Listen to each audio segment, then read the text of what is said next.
assembled here, let me thank you for taking time out of your busy schedule to come over and meet with us, sir.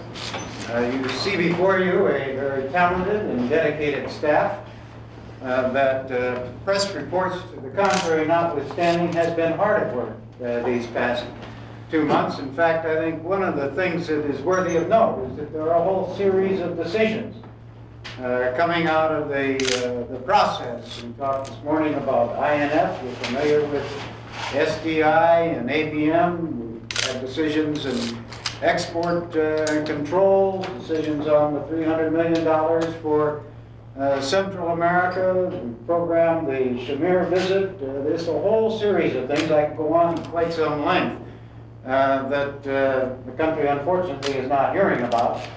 But the process is working, and these people are supporting you loyally and competently, and we're just delighted you could take this time to do with us, sir. Well, I'm very pleased to be here and to have this opportunity myself to tell you what I expect of the NSC staff. And I've closely followed Frank Carlucci's progress in assembling a new team, and I think the results are impressive. So a welcome to those of you who are the newcomers, and also a thanks to those of you who've been serving on the staff now with such distinction. Your collective experience and high professionalism, I think, are equal to that of any staff that has ever served the NSC. And the challenge before us has never been greater. The work of the Council is critically important to the American people, and of course to me. You, the members of the NSC, advise me on how best to integrate domestic, foreign, and military policy that affect the nation's security, and there is no more important task for someone holding this job than the national security. That is the first and greatest call on the President. And the Tower Board has described a model of how the NSC system should work, and it's a model that I fully endorse, and I'm quite sure you're going to follow, because much already has been done to put that model in place. Now, sound management of the NSC process ultimately depends upon the skills and integrity of each one of you. And under my NSC advisor, as stewards of this important process, each of you must work to help ensure its success. Views must be fully aired.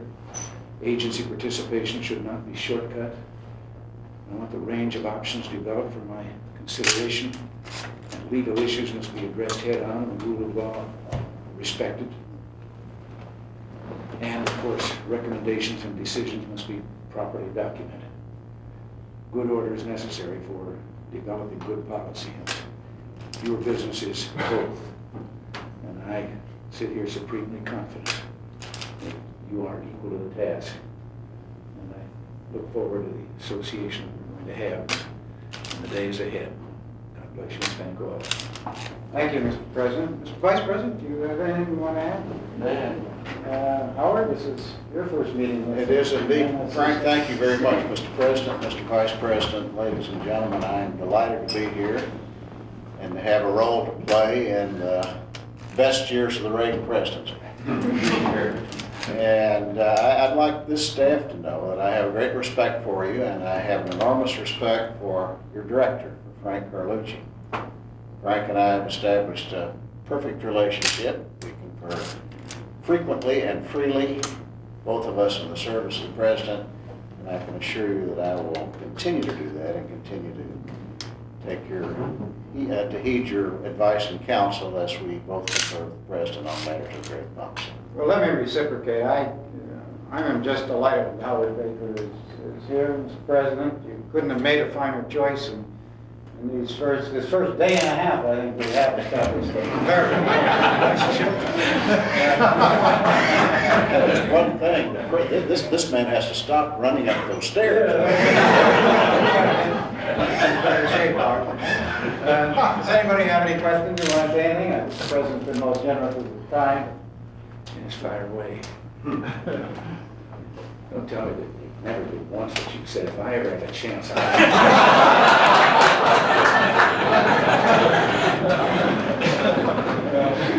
Mr. President, what I will do then is hold a regular staff meeting. They'll pay the price for that. Well, all right, but again, thank you all very much. I think, as I say, I have been critical of a lot of things having to do with government, as all of you know, that I thought government has become intrusive in a lot of ways, but there's one thing that I am equally strong about, and that is the prime function, as I said before, of the national government is the protection and security of the people of the United States.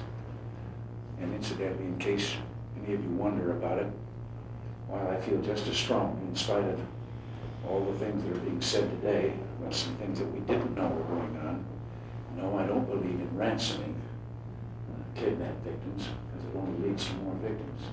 But I do also, at the same time, believe equally strongly that when a citizen of the United States, wherever he or she may be, is denied unjustly their constitutional rights, it is the obligation of the government of the United States to rectify that situation.